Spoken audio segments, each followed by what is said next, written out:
India के नए parliament का इनॉग्रेशन जो कि 28 मई को होना है, उसको लेके इस समय काफ़ी कंट्रोवर्सी है और 19 अपोजिशन पार्टीज़ इसको बॉयकॉट कर रही हैं। लेकिन क्यों? उनका कहना है कि ये जो पार्लियामेंट है इसे हमारी प्रेसिडेंट द्रौपदी मुर्मू इनॉग्रेट करें, ना कि प्राइम मिनिस्टर नरेंद्र मोदी। उनका क्लेम है कि कॉन्स्टिट्यूशन को वायलेट किया जा रहा है क्योंकि कंट्री में होने वाला हर एग्जीक्यूटिव डिसीजन प्रेसिडेंट के नेम पर होता है और प्रेसिडेंट जो है वो नेशन का फर्स्ट सिटीजन होता है और उस हिसाब से इस नई पार्लियामेंट को प्रेसिडेंट को इनॉग्रेट करना चाहिए। लेकिन शायद ये अपोजिशन पार्टीज ये भूल गई कि कितनी बार उन्होंने खुद ने स्टेट असेंबली की बिल्डिंग्स को इनॉग्रेट किया, overlooking the governors who are the executive head of the state. आज के हमारे वीडियो में हम समझेंगे इस नई पार्लियामेंट के बारे में और इस पूरी कंट्रोवर्सी को डिकोड करेंगे। इसके साथ साथ जो हमारी एग्जिस्टिंग पार्लियामेंट है उसका क्या होगा ये भी समझेंगे। प्राइम मिनिस्टर नरेंद्र मोदी का ये जो नई पार्लियामेंट बिल्डिंग को इनॉग्रेट करने का डिसीजन है, इसे 19 अपोजिशन पार्टीज बॉयकॉट कर रही हैं and this list includes Congress, AAP, Janata Dal of Bihar chief minister Nitish Kumar, communist party of India, Shiv Sena faction led by ex chief minister Uddhav Thackeray. In fact Congress party की स्पोक्स पर्सन सुप्रिया श्रीनाथे का कहना है कि प्रेसिडेंट द्रौपदी मुर्मू को इस इवेंट के लिए इनवाइट ही नहीं किया गया है और ये पहली बार नहीं हुआ है।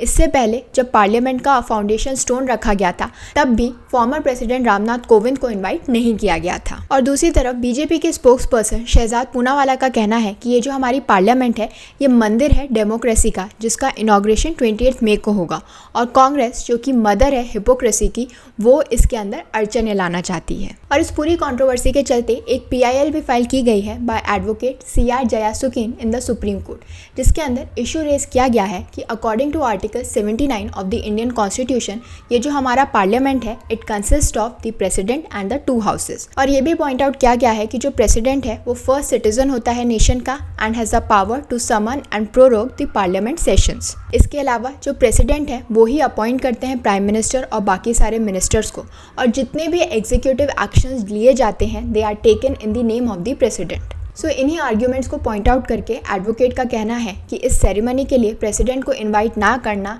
ह्यूमिलिएशन है एंड वायलेशन है ऑफ द इंडियन कॉन्स्टिट्यूशन। लेकिन सुप्रीम कोर्ट ने इस PIL को एंटरटेन करने से मना कर दिया है। और दूसरी तरफ बीजेपी के हरदीप सिंह पुरी का कहना है कि ऐसा पहली बार नहीं हो रहा है। इससे पहले कांग्रेस के प्राइम मिनिस्टर्स इंदिरा गांधी और राजीव गांधी भी इनॉग्रेट कर चुके हैं पार्लियामेंट के एनेक्स एंड लाइब्रेरी। इसके अलावा लास्ट ईयर वेस्ट बंगाल की चीफ मिनिस्टर ममता बनर्जी ने इनॉग्रेट किया था platinum jubilee memorial building at the West Bengal state assembly in Kolkata instead of the governor. 2020 के अंदर Congress leader Sonia Gandhi and Rahul Gandhi laid the foundation stone of Chhattisgarh new Vidhansabha Bhavan. 2019 के अंदर बिहार के चीफ मिनिस्टर नीतीश कुमार ने इनॉग्रेट किया था central hall of Bihar legislature. अब अगर हम नई पार्लियामेंट बिल्डिंग की बात करें जो कि $2.4 बिलियन का प्रोजेक्ट है, वहाँ पे इंस्टॉल किया जाएगा सेन गोल जो कि एक सिंबॉलिक सेप्टर है in the legislatures lower house. ये जो गोल्ड प्लेटेड ऑब्जेक्ट है इसे हमारी कंट्री के पहले प्राइम मिनिस्टर जवाहरलाल नेहरू को गिफ्ट किया गया था on the eve of India's independence bye great Britain in 1947। Basically ये सिंबल है of the transfer of power. इसके अलावा मिनिस्ट्री ऑफ फाइनेंस ने अनाउंस किया है कि वो इशू करने वाले हैं 75 रुपीज का एक commemorative coin to mark the inauguration of the new parliament building. अगर हम कोमेमोरेटिव कॉइन की बात करें तो इन्हें इशू किया जाता है टू सेलिब्रेट कोई स्पेशल इवेंट, इंडिविजुअल या मॉन्यूमेंट जो कि एकदम डिफरेंट डिजाइन का होता है। और इस केस के अंदर ये जो 75 रुपीज़ का कॉइन है इसके ऊपर इंस्क्रिप्शन होगा of the parliament complex and the image of the new parliament building. एक सेकंड, आप ऐसा तो नहीं सोच रहे हो कि ये जो कॉइन है अब हम इसे यूज़ कर सकते हैं? नहीं, ये जो कॉइन्स होते हैं इन्हें इशू किया जाता है किसी भी स्पेशल इवेंट को याद रखने के लिए और ये जनरल सर्कुलेशन के लिए नहीं होते हैं। ये जो स्पेशल कोमेमोरेटिव कॉइन्स होते हैं ये प्रेशियस मेटल्स के बने होते हैं जैसे कि गोल्ड और silver and are treated as collectables. अगर हम हमारे नए पार्लियामेंट के सिग्निफिकेंट फीचर्स की बात करें तो it is built over an area of 64,500 square metres और इसे कंस्ट्रक्ट किया गया है on the lines of the central vista buildings which is a triangular structure. और इसके अंदर है Lok Sabha, Rajya Sabha, central lounge and offices of constitutional authorities. तो लोकसभा चैम्बर है उसे डिजाइन किया गया है in the likeness of India's national bird the peacock और जो राज्यसभा चैम्बर है उसकी इंस्पिरेशन ली गई है from the national flower lotus. So in all ये जो नई पार्लियामेंट बिल्डिंग है ये रिफ्लेक्ट करती है various architectural influences from important heritage buildings of India जैसे कि Rashtrapati Bhavan. But I was wondering कि ये जो नई पार्लियामेंट बिल्डिंग बन गई है ये तो अच्छी है, सब कुछ बहुत बढ़िया है,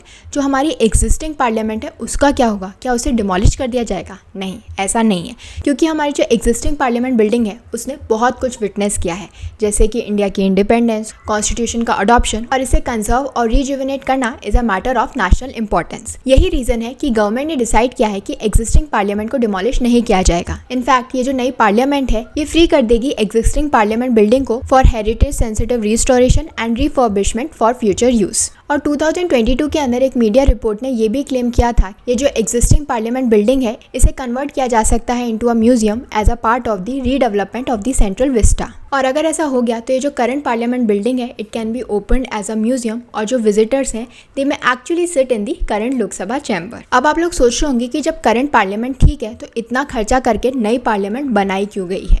इसका रीज़न है कि जो एग्जिस्टिंग बिल्डिंग है इसे डिज़ाइन किया गया था एज ए काउंसिल हाउस और बाद में इसे पार्लियामेंट हाउस में कन्वर्ट कर दिया गया था। इसका मतलब है it was never design to accommodate a bicameral legislature for a full fledged democracy. और जो हमारी करंट स्ट्रेंथ है लोकसभा की वो काफ़ी समय से फिक्स्ड है, यानी सिंस 1976 इसके जो नंबर है वो नहीं बढ़ाए गए हैं, तब से 552 मेंबर्स ही हैं।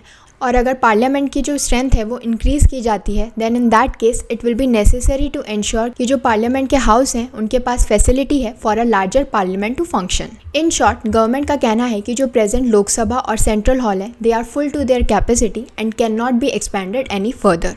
इसके बाद जो ऑफिसेज हैं मिनिस्टर्स के और जो बाकी फैसिलिटीज़ हैं जैसे कि meeting rooms, dining facilities, press rooms, ये सब इनएडिक्वेट हैं और इनमें ज़रूरत होती है मेकशिफ्ट अरेंजमेंट की जो कि हमेशा कंफर्टेबल नहीं होते फॉर द डिग्निफाइड। इसके अलावा इस बिल्डिंग के अंदर काफ़ी सारे एडिशंस और ऑल्ट्रेशंस हो चुके हैं over the years in an ad hoc manner, जिसकी वजह से ये जो बिल्डिंग का स्ट्रक्चर है वो सीवियरली डैमेज्ड है। और जो बिल्डिंग की electrical, mechanical, air conditioning, lighting, audio visual, acoustic, public address system and security infrastructure ये सब कुछ आउट ऑफ डेट है एंड नीड मॉडर्नाइजिंग। ये जो बिल्डिंग है वो अर्थक्वेक सेफ नहीं है और जो फायर सेफ्टी है वो मेजर कंसर्न है क्योंकि इस बिल्डिंग को मॉडर्न फायर नॉर्म्स के हिसाब से डिजाइन नहीं किया गया था। So in case of emergency जो इवैक्यूएशन के अरेंजमेंट्स हैं वो काफ़ी इनएडिक्वेट और अनसेफ हैं। So this was all about our new parliament building. I hope this information was helpful to all of you.